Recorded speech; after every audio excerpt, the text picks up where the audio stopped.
Afternoon, everybody. First of all, I want to tell you how grateful I am to be here today. And I want to thank a few people. First of all, thank you, Greg Cap, for being here. It's a pleasure to be in your presence, to be mentored and to keep learning from you. To the awesome leadership of Albert Esparza, thank you for all your support over the years. Last but not least, and most importantly, I want to thank my sister. I never told her this before. I'm going to tell this to her right now in public. Right? Is she here in the room? She's back there. I want to thank you for saving my life. Because if it wasn't for her, I wouldn't be here. Right? And I'll tell you how she saved my life twice. Okay? First, I was a high school math teacher. I was lost. I was burnt out. And she approached me while I was teaching, but the timing was bad. Right? But she was patient, and I thank her patience for that. She didn't try to recruit me again. Instead, she brought me to a big event. It was a summer sizzler, and Greg Tapp and Jeff Levitan was there.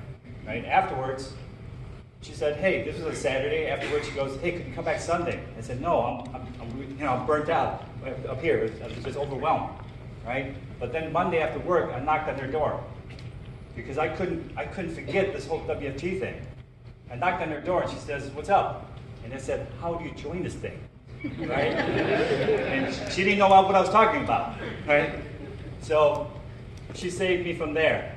Okay? And as soon as I learned about the importance of life insurance, I bought as much as I could.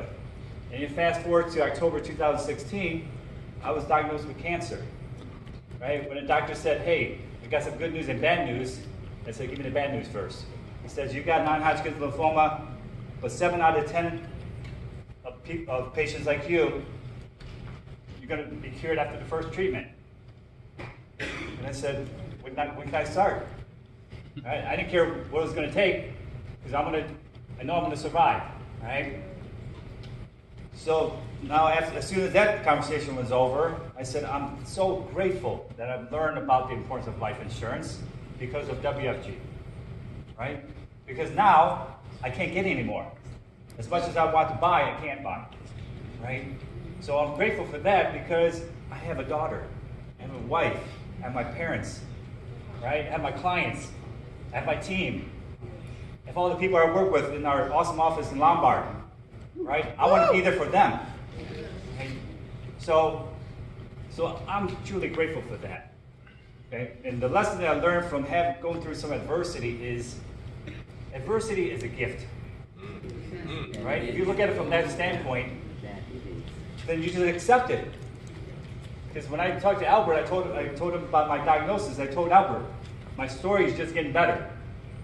Right? So you're always working on your story, right? And the more adversity you have, the better your story gets. Right?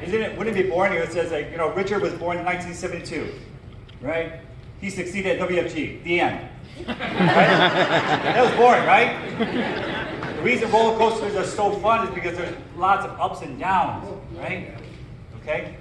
Now, so gratitude is what I learned. That was a tool that I got from the adversity, right? So whenever you go through adversity, think of it as a gift, accept it. Think of it as a tool, right? When I got diagnosed, I just said, the way I saw it was, one of my guardian angel was looking down at me and saying, "Hey, Richard's not ready. I'm going to give him another tool. I'm going to make him better." Right? Wow. So look at it from that standpoint, and there won't be any adversity. Because when you come out of it, when you overcome your adversity, you're going to be that much stronger, more powerful. You're going to do a better job, saving more lives, and changing the world. Right? So that's another thing, right? Persistence, overcoming adversity. Right? Someone once said that if you know the why, you can bear any how. Yes. If you know the why, you can bear any how, right? Everybody talks about know your why. So know your why, and you can get through anything. Okay? The last thing I want to share is you got to love this business. You got to love what we do, the mission. Okay? When I was going through my chemo treatment, I was prospecting all the nurses. I was doing one-on-ones in my hospital room, right? I was writing quotes, life insurance quotes for that, right? Because that's how much I love about the business, right? And after my first chemo treatment, I was at the lowest, I was the weakest point in my life. Okay? And I got a call from one of the teammates who was not on my team, but I ran a training appointment for her like a month earlier. And she called me. She said, hey, we have a follow-up. Can you run it? And I said, absolutely. I didn't tell her what I was going through, but I knew I was going to close business and help that family. And it was going to be an hour-and-a-half drive, and there's no way I could make that hour-and-a-half drive in my condition. So what I did was I planned out in my head how many stops I needed to rest, because I didn't have that energy, the attention span to get behind the wheel. But I knew if I get there, I'm going to save that family, right?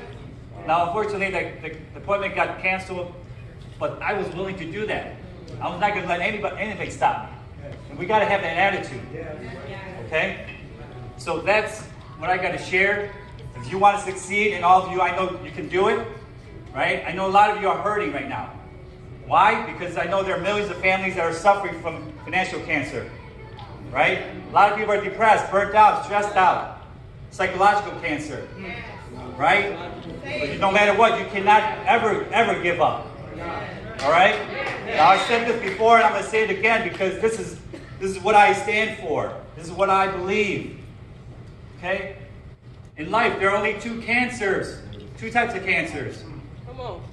Can't surrender and can't survive. Yeah!